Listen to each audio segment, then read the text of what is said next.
रात असामान्य रूप से शांत थी, इतनी शांत कि एक सुरक्षित घर में ऐसा सन्नाटा अस्वाभाविक लग रहा था। कुछ गलत था, बहुत गलत। उन्हें अब तक घर पहुंच जाना चाहिए था। डेविना गलियारे में खड़ी थी।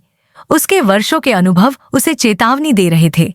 उसके अंदर की बेचैनी खत्म होने का नाम नहीं ले रही थी। ऊपर मिकी सो रहा था, कम से कम सबको यही लग रहा था। तभी उसके कम्युनिकेशन डिवाइस में आवाज आई, बॉस वेनिस जा रहे हैं। डेविना ने आंखें बंद की। उसे पहले ही आने वाले तूफान का अंदाजा हो चुका था। मुझे पता था। क्या हुआ?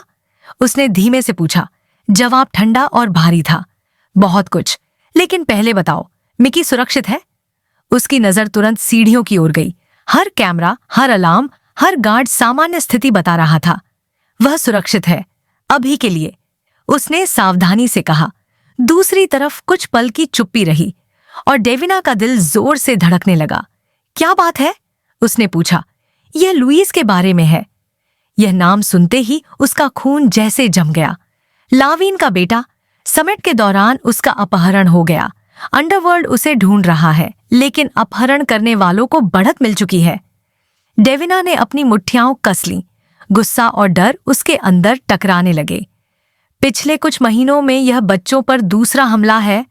तीसरा, आवाज ने सुधारा। याकोव वोलिना की पोती की आज रात हत्या कर दी गई। यह सुनकर डेविना सन्न रह गई।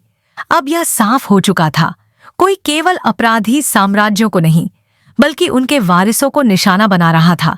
लेकिन उसकी सबसे बड़ी चिंता दुश्मन नहीं था, वह मिकी था। मैं उसे यह कैसे बताऊं? उसने धीरे से कहा। सुबह होने में अभी कुछ घंटे हैं, थोड़ा आराम कर लो। आराम, यह शब्द उसके लिए बेकार था। वह सीढ़ियां चढ़कर मिकी के कमरे की ओर बढ़ी।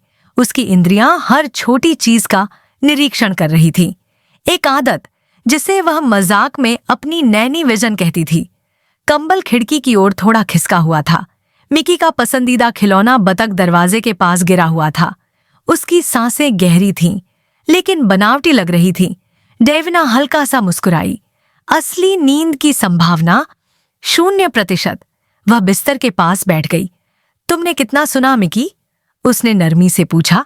मिकी ने धीरे धीरे आंखें खोलीं। उसकी आंखों में पहले से ही आंसू चमक रहे थे। ओ मिकी! डेविना उसके पास बैठ गई और उसके बाल सहलाने लगी। सब ठीक हो जाएगा, उसने कहा। वे लुईस को ढूंढ लेंगे। लेकिन मिकी ने सिर हिला दिया। नहीं, लुईस वापस नहीं आएगा। उसकी कमजोर आवाज ने डेविना का दिल तोड़ दिया। वह चाहती थी कि वह उसे सुरक्षित होने का भरोसा दिला सके, उसे इस क्रूर दुनिया से बचा सके। हमें अभी कुछ नहीं पता, उसने धीरे से कहा। बस इंतजार करते हैं। जो लोग गायब हो जाते हैं वे कभी वापस नहीं आते, मिकी बोला। लोग हमेशा गायब क्यों हो जाते हैं? डेविना ने तुरंत उसे अपनी बाहों में भर लिया।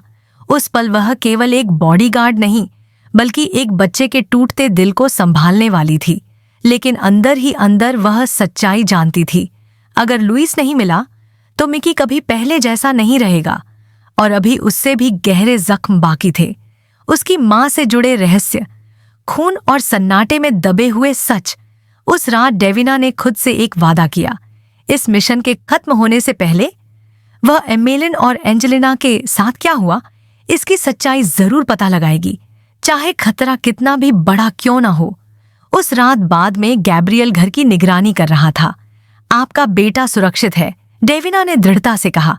मैं उसे अपनी नजरों से दूर नहीं होने दूंगी। गैब्रियल ने थकान और चिंता से भरी आंखों से उसे देखा। क्या तुम्हें लावीन का संदेश मिला? उसने पूछा। हाँ, वह चाहती है कि मैं लुईस को ढूंढने में मदद करूं। डेविना थोड़ी देर रुकी, जैसे अनुमति का इंतजार कर रही हो। मुझे बेवकूफ मत समझो डेविना, गैब्रियल ने शांत स्वर में कहा। तुमने पहले ही उसकी तलाश शुरू कर दी है ना? डेविना ने हल्का सा सिर झुका लिया। अगर मैं यह मिशन जारी रखती हूं तो मिकी को सच्चाई से दूर नहीं रख पाऊंगी। गैब्रियल ने गहरी सांस ली। अब बहुत देर हो चुकी है, उसने कहा। अगर लुईस नहीं मिला तो वह टूट जाएगा, शायद मिल भी गया तो। डेविना ने सिर हिलाया। बस अपनी पूरी कोशिश करो, गैब्रियल बोला। जो करना पड़े करो। कुछ देर बाद डेविना ने एक गुप्त कम्युनिकेशन लाइन सक्रिय की। डेविना, क्या चाहिए तुम्हें? दूसरी तरफ से महिला की आवाज आई। मुझे एक मदद चाहिए, डेविना बोली। मैं एना के इंटेलिजेंस नेटवर्क का इस्तेमाल करके किसी को ढूंढना चाहती हूँ। अगर यह तुम्हारे बॉस के लिए है तो हम ऐसा नहीं कर सकते, जवाब आया। डेविना की आवाज नरम हो गई, सच्चाई से भरी हुई। ये मेरे बॉस के लिए नहीं है, ये एक बच्चे के लिए है। कुछ पल की खामोशी छा गई। उसका नाम लुइस है और वह खतरे में है। दूसरी तरफ से तुरंत जवाब आया, और कुछ मत कहो। जैसे जैसे अंधेरा अपराध जगत को अपने कब्जे में ले रहा था, एक सच्चाई साफ हो चुकी थी। यह अब सिर्फ ताकत की लड़ाई नहीं रही, यह अगली पीढ़ी को बचाने की जंग बन चुकी थी। और डेविना उस जंग के बीच खड़ी थी, बच्चों को बचाने के लिए अंधेरे से लड़ने को तैयार।